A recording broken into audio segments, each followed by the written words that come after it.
Fala Histórico, sejam bem-vindos a mais um episódio do Cine Histórico Podcast, onde nós unimos cinema e filosofia para refletir sobre grandes filmes da história. Estamos aí numa caminhada do Oscar, então hoje nós vamos falar sobre O Agente Secreto, um filme ambientado no Brasil de 1977.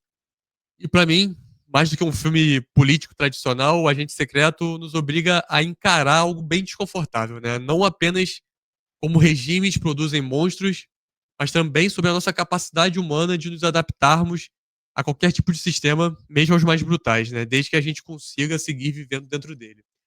Como eu disse, o filme se passa em 1977 no Brasil, aproximadamente ali no ponto médio de uma ditadura militar que durou 21 anos.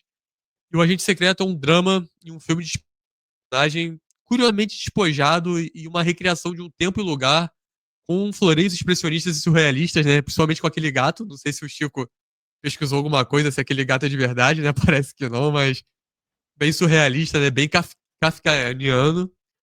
E o Wagner Moura interpreta Marcelo, um sujeito alto, barbudo, de energia suave, e principalmente algo que me chamou a atenção, olhos bem tristes. Ele chega a Recife, a capital de Pernambuco, em um Fusca amarelo, e a gente não sabe, né, por que ele foi para Recife, né, como ele chegou lá. E a gente acaba ficando um bom tempo do filme sem saber o porquê ele foi pra lá, né? Então é preciso captar o subtexto para entender certas conversas também, né? Marcelo e outros personagens que orbitam ao seu redor no filme tentam evitar dizer exatamente o que querem dizer, porque qualquer um pode estar ouvindo, né? A gente, se você leu 1984, a gente enxerga como estados autoritários acabam fazendo isso, né? E é um filme que o assassinato está por toda parte. Algumas mortes são punições aplicadas contra a oposição ao regime, outras são subprodutos do crime da rua, o que me fez refletir sobre uma coisa também que a gente pode trazer aqui nesse podcast de hoje, onde muita gente falava: ah, o regime militar era opressor, mas era muito seguro você andar na rua. Mais ou menos, né? Você não podia ter sua própria opinião, né? Se você tivesse sua própria opinião, não era tão seguro assim andar na rua. E há também uma sobreposição, né, dessas duas coisas, né? Matadores de aluguel são agentes que matam um estranho e dão fim no corpo, seja o seu cliente, o Estado, uma corporação ou alguma pessoa aleatória com ressentimento, como a gente vê no filme. E depois eles saem para jantar tranquilamente, vão dormir como se nada tivesse acontecido. Esse filme é, em parte, sobre como as pessoas aceitam o mundo em que tais coisas podem acontecer e aprendem a se mover dentro dele. Então, se você é novo por aqui, já se inscreve no canal e deixa seu like para fortalecer a divulgação. Então, pra gente começar, Chico, fala aí, o que você achou do filme? Cara, eu gostei bastante do filme, por diversos motivos, né? Esse diretor, eu já tinha assistido alguns outros filmes dele, o Aquarius e o Bacurau. Só que nessas outras obras, a ambientação é um pouco mais, não vou chamar de simples, né? Mas é menos detalhada, ou melhor, faz menos parte do filme como essa, né, cara? Pô, eu achei maravilhoso a forma como ele conseguiu ambientar a gente, ao ponto de a gente acreditar que durante você assistir o filme, você acredita que você está andando naquelas ruas. Em Você consegue 77, ver né? Surreal, 77 cara. e a gente vê assim, eu no fim me bate até uma certa tristeza de sair andar na rua e ver como as coisas Estou hoje em arquitetura, dia. como a arquitetura ficou pobre, como as coisas Uhum. ficaram assim, perdendo a personalidade, né? Ver um monte de prédio cheio de espelho, tudo quadradinho, certo, parece que foi feito um para encaixar no outro. Sem detalhes, né? Sem Isso, beleza de verdade, né? Só eu passei. virou utilitário a arquitetura, né? Isso aí. Ela deixa de aparecer como arte e aparece só como um complemento de utilidade. E aí eu comecei a lembrar por alguns locais assim onde eu passei por alguns condomínios de alto padrão e vi todas as casas iguais, assim, 20 casas idênticas. E isso eu achava esquisito. Teve uma vez que eu passei por um condomínio específico, não foi no Rio de Janeiro, mas as casas eram tão iguais, as fachadas eram todas de mármore, que eu tive a impressão de estar vendo o cemitério. Quando eu cheguei perto, eu consegui identificar que era um condomínio. Condomínio. E aqui no Rio a gente consegue ainda ver o contraste, assim, dependendo do lugar que você está andando, de prédios bem antigos. né, do início da fundação da cidade, né, com prédios modernos. Mas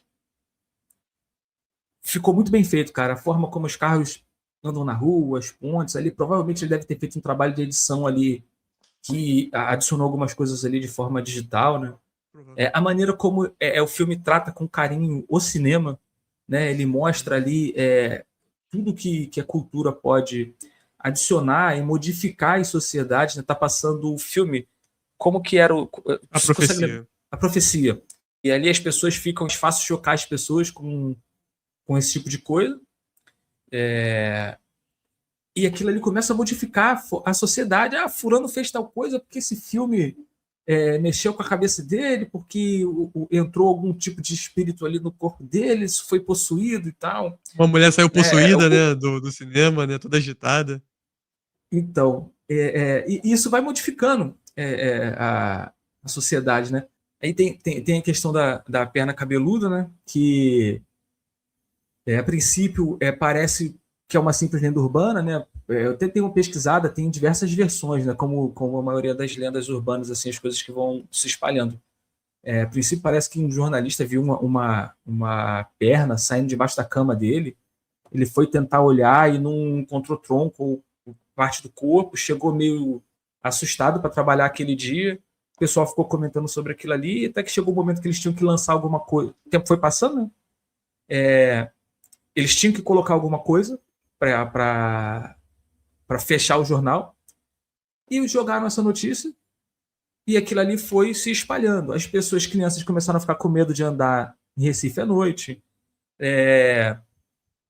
As pessoas começaram a ficar assustadas e isso acabou virando um fenômeno sociológico, porque em diversas situações onde acontecia uma situação de violência doméstica, a mulher, para não denunciar que estava sofrendo algum tipo de violência do marido, botava a culpa na perna cabeluda. E aquilo ali começou o pessoal a registrar aquilo como algo oficial, né, na delegacia, tudo mais. E aí eles misturam com o tubarão, né, porque no filme a perna está dentro de um tubarão, né? O tubarão Sim. foi levado para a faculdade para ser estudado, e aí o pessoal tira aquela perna dali, aquela perna vai para o IML, eles conectam com o que você falou, um jovem que foi assassinado, o pessoal até debocha, né?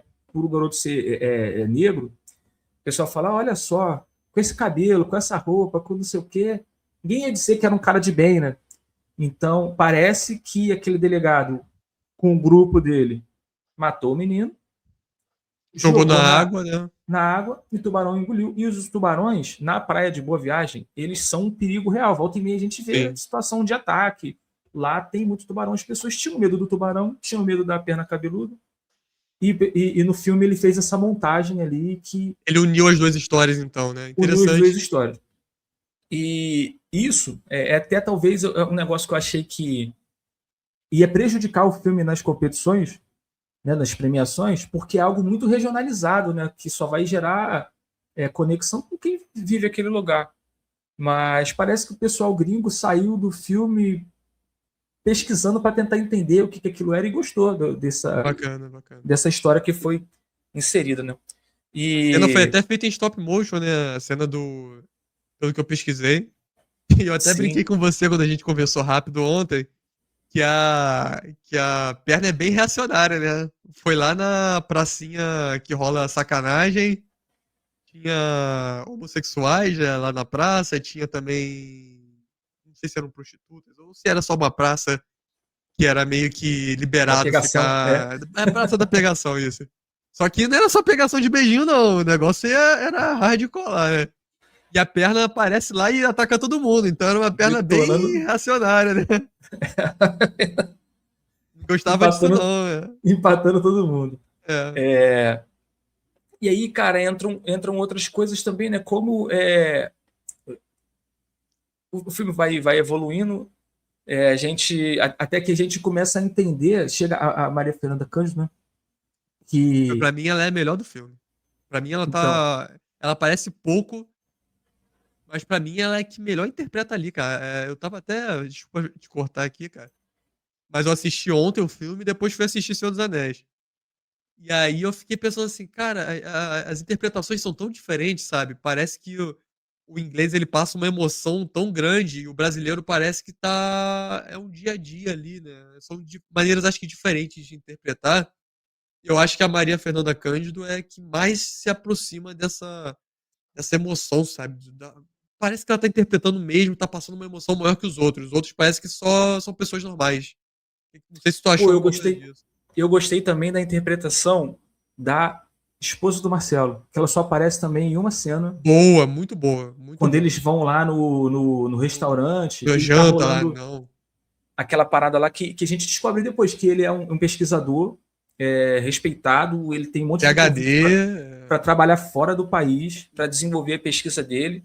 E aí chega um cara que ele tem uma influência, né? Eu não entendi direito no Diretor da começo. Eletrobras, eu acho, né? Alguma coisa Mas assim. parece que ele tinha uma empresa. Eu não sei se ele era fornecedor da Eletrobras, É. e por isso, por ser um ex-funcionário, né? Acontece isso, do cara sair da empresa, da petroleira, montar um fornecedor Sim, isso acontece. e começar a fornecer para os caras ali.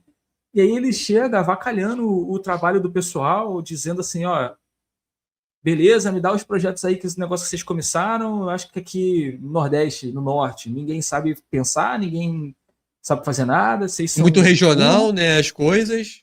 vou levar para São Paulo, para o Rio, que é onde o pessoal sabe fazer as coisas, onde o pessoal pensa de verdade, onde o pessoal estuda de verdade, onde tem faculdade de verdade. Um ponto que ele fala é que as pesquisas do Rio, Rio e São Paulo, né, são com pensamento nacional. Vai ser pro bem da nação. E ali, quando eles fazem uma pesquisa, por exemplo, no Recife, que vai ajudar, acho que com corte de couro, é algo muito regional. Então, como é uma ditadura militar, né, no país todo, você precisa de pesquisas que vão ajudar a nação, né, como um todo. Não aquela região. Que é uma merda, né, cara? Você só fica pensando no bem do poder, né, nacional, né? Então você para de olhar ali as federações menores. E vai assim, e é o que a gente sempre costuma conversar, né, Vitor? Quando esse negócio de você tentar criar algo que funcione para o país inteiro, eu acho ele tende a ser menos efetivo, porque o Brasil é um país tão grande que, assim, você tem demandas urgentes, óbvio que vão ter projetos que eles vão funcionar de forma nacional, principalmente no que for norma, regulamentação, o que você precisa atingir ou cumprir para o negócio não virar uma bagunça total, ou para você, questões técnicas, né? Segurança, esse tipo de coisa, você consegue padronizar. Até em questão global no mundo todo. Para todo mundo seguir o mesmo padrão de segurança, porque aí a gente consegue a possibilidade de replicar mais vezes, testar mais vezes e garantir aqueles resultados. Mas em questão de soluções, de tecnologia, de solução de problemas, a ideia é que cada região consiga desenvolver Suas as soluções, né? suas soluções, porque é quem conhece os problemas. Né? O problema que tem no Rio de Janeiro é um tipo de problema. O que tem lá no Piauí é totalmente diferente. O país é muito grande. Se a gente estivesse na Europa, ia ser que, sei lá, uns 20, 30 países diferentes. Né? Cada um pensando de maneira mais com maior liberdade. Né? E mostra a forma Algo como. que não tinha, algo que definitivamente não tinha na ditadura militar, né? Liberdade. Exatamente, exatamente.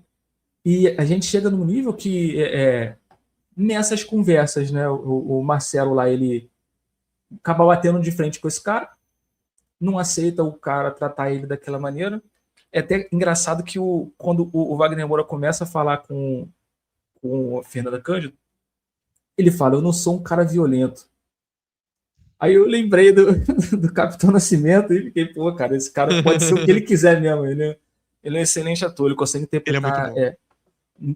Nesse mesmo filme, no final, ele interpreta o filho. Sim. Eu não E ele gostei. consegue. Do final do filme? Eu não gostei porque o filho dele é bem mais moreno do que ele. Botaram ele pra interpretar. Podia ter botado um ator, cara.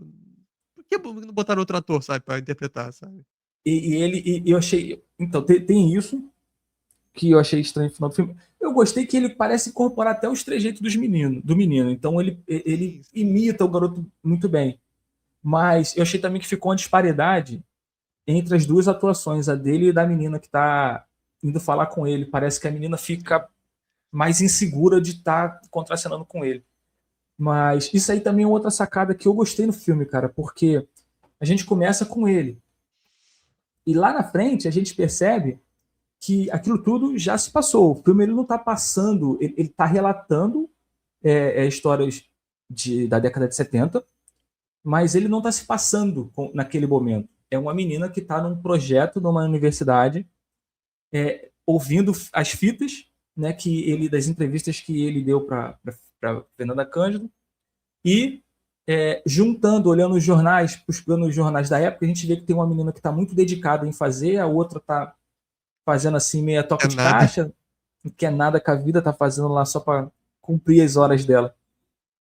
E a gente vai vendo aquela menina ficando cada vez mais intrigada com as coisas, buscando, juntando os pontos. Aí a gente compreende, né, que aquilo é uma história que está sendo contada, a gente vê a garota totalmente absorvida por aquilo ali. E no fim, o filme mostra o final assim, de uma forma muito impactante, né, cara? Muito rápida, corrida. E aí eu comecei a refletir sobre o papo que ela tem depois. Aí o que acontece com ela, né? Primeiro, o que acontece lá com o Marcelo. O pessoal interrompe, né? Pesquisa deles. Parece que a esposa dele foi assassinada por esse grupo. Né? Aí eu já não consigo entender em que momento isso aconteceu, mas ele fica falando pro filho que a mãe ficou doente e tudo mais, para não contar pro filho o que aconteceu. Mas o sogro fica o tempo todo ali falando, pô, aconteceu isso. Ela era saudável, né? Ela era saudável, minha filha não tinha nada disso, ele era meio revoltado. Ele gostava muito do genro. Sim. Né? E dava ali aquela força para ele, você tem que ir embora com o meu neto para fora do país, para vocês viverem lá e tal. Ele tá vivendo num grupo onde tem aquela senhora lá que Sebastiana, né? Dona Sebastiana. Cara, é engraçada. Ela também. Eu acho que ela não era atriz, cara. Que ela foi chamada assim dali do grupo. A Mariana pesquisou que ela começou a interpretar com 72 anos, cara. Então, cara, e assim. Cara. Muito legal, cara. Muito legal. E ela começa a falar as coisas, aí aparece a mulher lá, a bonitona lá do prédio. Ela fala: ó, essa aí, ó, tá desquitada, tá sozinha, tá precisando. Aí o Wagner Moura, parece que ele tá rindo da senhora de verdade. Eu senti um sorriso. Parece. Orgânico. Que isso, dona Sebastiana? Eu senti que ele tava interpretando menos com ela. Ele tava mais solto, sim, né, mano? Sim, eu senti isso também. A gente vendo ela depois das entrevistas, ela é assim, né? Ela é daquele jeito mesmo, cara. Então, ficou muito orgânico, ficou muito real aquelas cenas ali, né? O gato existe de verdade, ele só não tem dois caras. Dois caras. Mas... e aí acontece... o projeto deles lá, né, acaba sendo mesmo... Interrompido, né? Interrompido. O cara, né, além de dar um sumiço na esposa dele, que a esposa dele acabou com ele também, né? Falou um monte de besteira lá, xingou o filho dele. Muito bem, inclusive. Eu não gosto muito de reagir assim, não, mas, porra, nesses níveis assim, cara, tem que ser. Cara, muito babaca, cara. O cara lá da Eletrobras, esqueci o nome dele também. É um nome com G italiano, né? E falou um monte de coisa, ficou ensinando que ela era secretária do cara e... Que ela era professora, cara. Porra. Entendeu? Sim, secretária, né? Que é uma pessoa que se relacionava com o chefe, com o diretor. Pois e ficava falando, né? A gente tem que dar um banho de indústria em você, você tá cabeludo, tá barbudo, como é que você vai ser um diretor de uma faculdade com essa aparência? Tal. Ficava pegando preconceitos no da época, né? Então, insinuando que o pessoal da universidade tinha menos capacidade intelectual, eram burros, né? Não tinham condição de lidar com as coisas. Então, ela vai lá, reage, né? E acaba que o Marcelo compra o barulho dela e o cara, simples assim, ele nem participa do governo, do regime, ele não é nada. Mas como ele tem um pouco de poder, ele consegue fazer algumas amizades, que ele foi lá, contratou um cara que foi expulso, conseguiu ser expulso naquele período. Conhecemos gente aí que chegaram à presidência que também foram expulsos, né, do exército. Então, acontece. Mas eu nem sei se foi no mesmo período, né? Mas o cara conseguiu ser expulso de uma instituição no período em que eles tinham plenos poderes para fazer o que quisesse, entendeu? Poderia ter alguém amigo dele e fala assim, pô, vou levar você para um lugar onde ninguém te conhece. Tipo pra muralha do Game of Thrones, né? Tu vai pra Isso. muralha. Tu vai Vou continuar botar... sendo o negócio, mas vai pra muralha. vai viver ali e daqui a pouco vai passar uns 5, 6 anos, você volta, você vai para outro lugar, você vai para onde você quiser. Mas não, ele foi excluído. Então ele fez uma merda muito grande, né? Pra ter essa noção, né? Aí ele tá com o enteado dele, né? E a mãe do moleque some, né? E aí eu fico até achando que, eu não sei, porque no começo ele tá com o cara e tá com a mulher toda embrulhada lá, ele não deixa o cara ver quem é a mulher que eles vão jogar no Rio.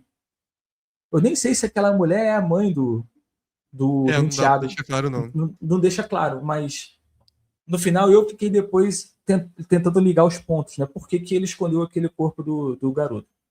Porque tem alguma cena que alguém fala que ele matou a mãe do garoto. Tem Isso alguma aí. cena que fala isso mesmo. Eu Então acho não que ele sabe se foi aquela matou. pessoa lá, né? Eu fiquei achando que ele matou a mãe do garoto e fez o garoto jogar o corpo da mãe no rio. Cara, filha da Aí eles vão pro Recife, eles cobram lá 60 mil, cruzeiro, cruzado, sei lá, dinheiro da época, e nem para fazer os trabalhos eles estão disponíveis. Eles vão lá e contratam um cara para fazer, quer oferecer 2 mil pro cara, no final o cara aceita 4.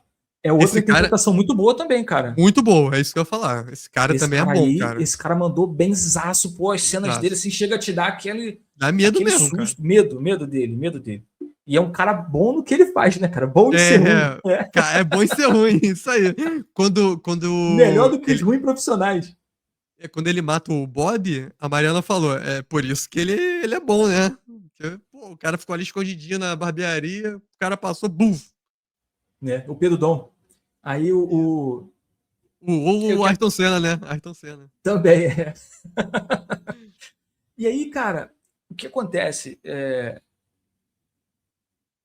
Eles estão contando, o pessoal tem um delegado, né, que é a figura ali que acabou gostando do Marcelo mesmo. Doutor Disseu. E ele é uma figura caricata pra caramba, assim. Só que o que me pegou também no filme é que as pessoas, cara, parece que eu vou andar na rua e vou encontrar essa galera. Porque, assim, lá na minha rua tinha uma senhora que chamava Dona Sinira. Cara, ela era igualzinha a Dona Sebastiana. O jeito de falar, tava sempre com cigarro na mão, gostava de me dar um abraço sempre que eu passava, e conversava com as crianças, parava para ver a gente jogar futebol, a gente fazia um golzinho na rua, ela parava para ficar falando, esse aqui é o Zico, esse aqui é o Pelezinho, esse aqui é o Roberto, ela ficava falando dos jogadores que ela gostava, né? E esse com a perninha torta aí é o Garrincha, mas não joga direito não, é só por causa... Ficava brincando com a gente o tempo todo. Esses delegados assim, cara, na época que a Polícia Civil aqui no Rio de Janeiro, antes de ser essa delegacia nova, que ainda era azul e branca tinha águia, os caras se vestiam daquele jeito mesmo, paravam na padaria para tomar um café, era aquela mesma esquina, aquela mesma... então, o filme, pô, cara, parece que eu tô voltando no tempo. Eu não vivi a década de 70, né? Mas eu vivi o início da década de 90 e tinha muito dessas coisas ainda, das pessoas se comportar daquela forma. O Brasil, pelo menos os lugares que eu frequentei, o Rio de Janeiro, mudou muito nos últimos anos, né? Culturalmente falando, questão estética A gente ainda consegue ver uns senhores desses aí de vez em quando nos botequim, pessoal jogando baralho, né? Dama. De manhã cedo, 6 e pouca da manhã, o pessoal na fila do botequim ali esperando o cara abrir. Então o filme acho que não sei se vai funcionar dessa forma para pessoas de outros países, né?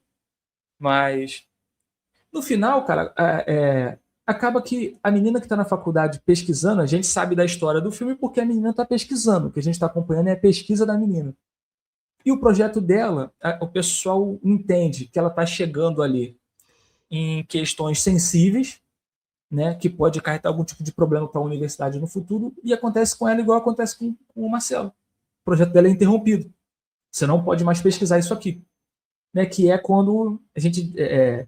Tem esse desdobramento, né? Que o cara vai lá para matar ele, entra, o sogro dele dá mole, fala o nome verdadeiro dele lá, o pessoal descobre quem é ele. O cara fica ali, ele se liga, vai lá no delegado, né? Que eles estão num lugar que nem era para ser uma delegacia, para ver como era.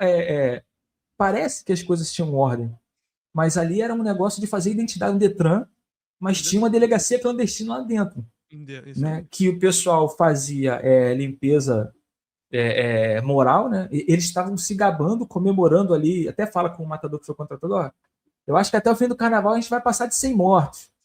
Então, assim, pra gente ver, aqui, quando teve a operação no Jacaré, que teve a 22, a gente já ficou chocado. Agora que teve uma que passou de 100, a gente ficou mais chocado ainda. Pô, o cara tava contando 100 mortos no carnaval, cara. Eles estavam matando. É o que eu Então, falei no início do podcast. Tira essa história que as pessoas falavam. Ah, era uma ditadura militar, mas era seguro. Mais ou menos, né, cara? Depende do lugar. Não era tão seguro assim, sabe? Viver numa ditadura militar também. E não significa que para você fazer besteira, você ter um fim trágico, que você fez besteira objetivamente. Basta Igual que 1984. alguém que tenha um conhecido não goste de você, te olhe atravessado, queira interromper teu projeto na faculdade. Ou o próprio menino que supostamente perdeu a perna pro tubarão, né? O cara falou, não é que o garoto era realmente gente. Olhando assim a foto, ninguém diria que é pessoa de bem. Ou seja, os caras acharam que o cara estava fazendo besteira e mataram o cara. Então, a gente fica. Ele vai lá, chama o delegado, acaba matando os dois capangas lá do delegado. O cara, ele consegue ainda fugir. Acabou que o cara que chegou, levou o enteado lá e dizendo, rindo da quantidade de assassinatos que estavam rolando durante o carnaval. O capanga dele lá, o enteado dele, morreu. Então, o próprio garoto que viu aquele negócio achou engraçado. Chegou uma hora que você fica alimentando o sistema, uma hora você vira comida, né? E morreu, foi embora. É engraçado quando o cara mata ele. Ele falou assim: trabalho de bicho, né? Porque ele ficou bolado. Que ele carregava peso, fazia o negócio lá. Saco de açúcar. Você trabalha aí, pô, você não ganha 2.000 num mês. Ele não gostou da forma que o cara falou com ele. E ele estava baleado e ainda conseguiu fugir e armou a cena para poder pegar o cara. E, assim, aquilo. Quando isso acontece, que ele vai lá, conversa com o delegado, que ele se prepara, ele pega as coisas dele para poder ir embora, eu senti um pouquinho de esperança, assim, porra, ele vai conseguir fugir. Ele fala, pô, prepara o menino aí, arruma ele e tal. Ele liga pra Elsa, que é a personagem da Maria Fernanda Cândido. Ela já tá com o passaporte. Eu preciso agora. E aí corta pro presente, né? Aí ele fala corta pro presente, a menina tá indo lá, e a outra coisa interessante que tem no filme, que é como as memórias, elas são, como nossa memória é fraca, né, cara? A gente vê assim, quando eu assisto lá onde fica, eu vejo o Rafael contando as histórias, depois o Kiko contando a mesma história. O Kiko, ele parece ser muito mais prático. Então ele fala de uma forma séria. Aconteceu isso, a gente foi lá, floreio, né? Reto. E voltou. O Rafael conta um monte de coisa, que andou de prancha de surf, que quebrou o braço, que fez não sei o quê, que conversaram, e aí por acaso aconteceu um negócio. Aí o Kiko fala assim, pô, Rafael, não foi assim que aconteceu. Foi isso. Ele, foi. O Rafael fica triste. Por quê? O Rafael, por ser a mente criativa ali por trás da banda, né?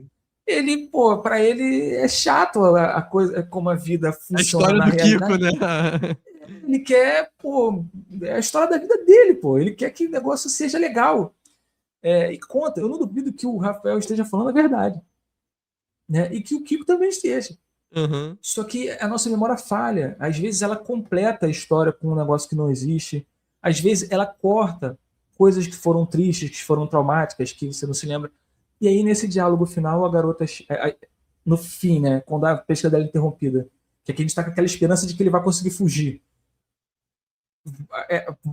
A câmera vai para o computador dela, a gente vê a foto do Marcelo lá todo furado de tiro, né, que os caras de fato matam ele, o mal ganhou mesmo, o cara lá safado conseguiu matar os outros. Aquela imagem bem sensacionalista, assim, de jornal impresso da época ali, e aí ela, para por aí, isso envolve vida das pessoas, família das pessoas, não vai ter mais esse trabalho. Ela acaba passando pelo mesmo tipo de corte que o projeto lá do Marcelo sofreu, ela vai procurar o Fernando, né, o filho dele. E ela começa a falar, e aí onde eu queria chegar com a memória. Ele fala, eu não lembro do meu pai. Nunca, meu pai é meu avô. Você conhece mais do meu pai do que eu. Eu não sei. Tal. Aí ele faz ela doar sangue, né?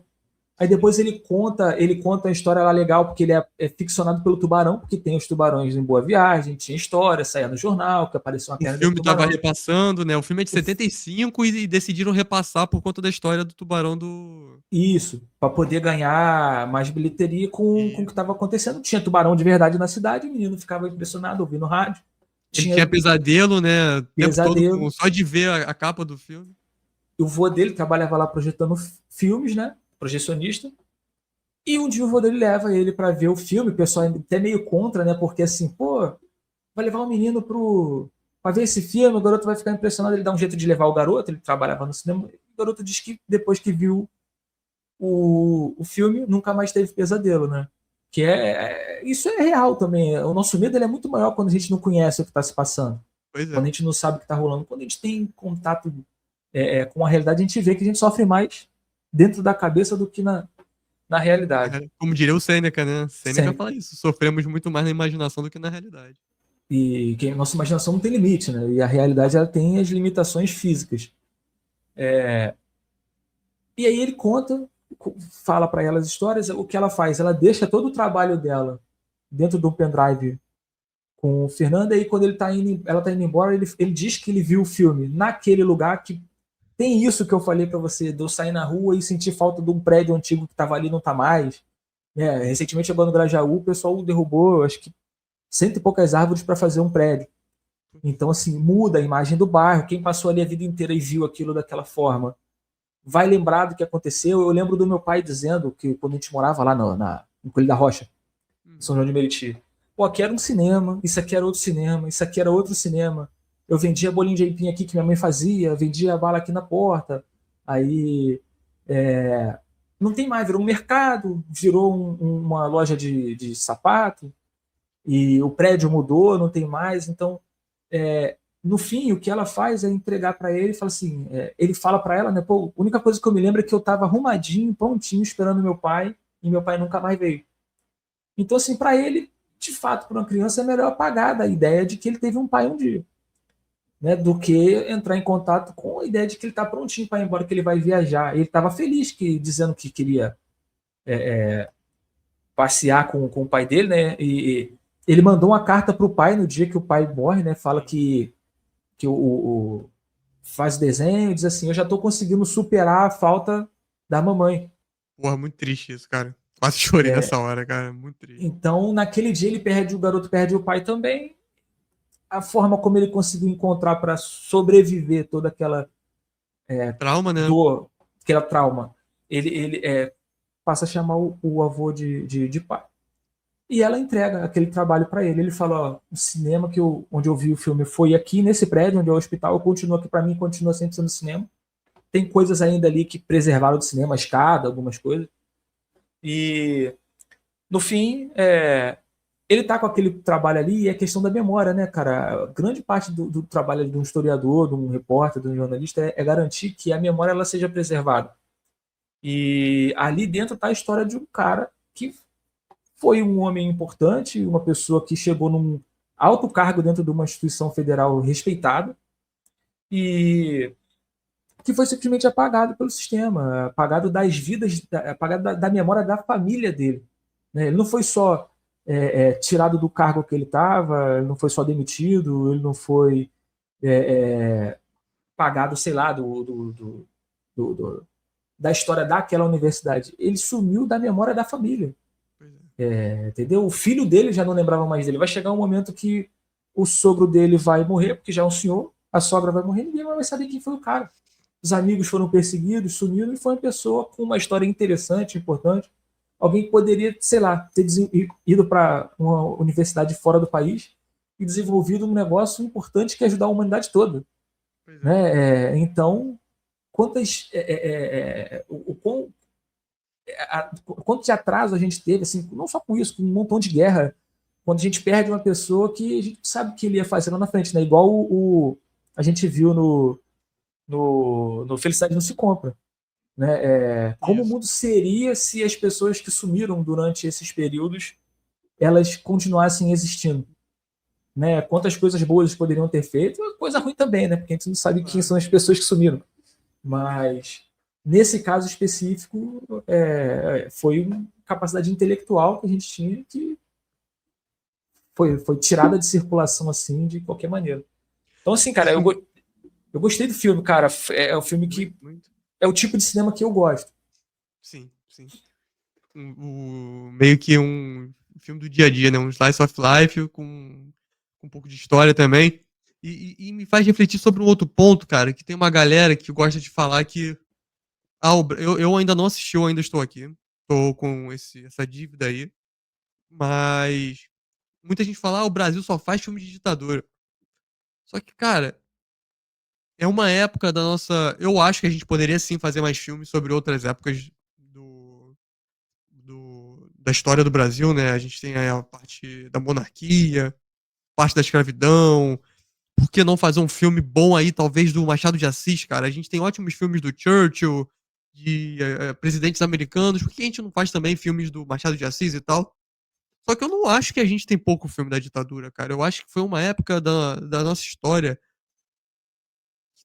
Cara, se não fosse esse filme, eu já mais teria escutado sobre o Armando. Armando barra Marcelo, né? Jamais teria escutado. E é uma história, cara, que a gente precisa escutar, cara. Então, assim, eu acho que a gente faz sim filme da ditadura. Eu acho que a gente tem que fazer mais filme da ditadura. Concordo também que a gente pode fazer mais filmes de outras épocas da nossa história. Mas eu não acho que a gente tenha muito filme ou só filme da ditadura, cara. Eu acho que a gente tem bons filmes sobre ditadura e que a gente tem que continuar fazendo sim, cara. Porque a gente tem muita história aí que merece ser contada. Como você falou.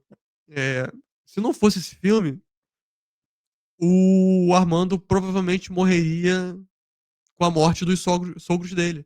Porque o filho já não lembra dele, então a história dele se perderia com a morte das últimas pessoas que lembrariam dele.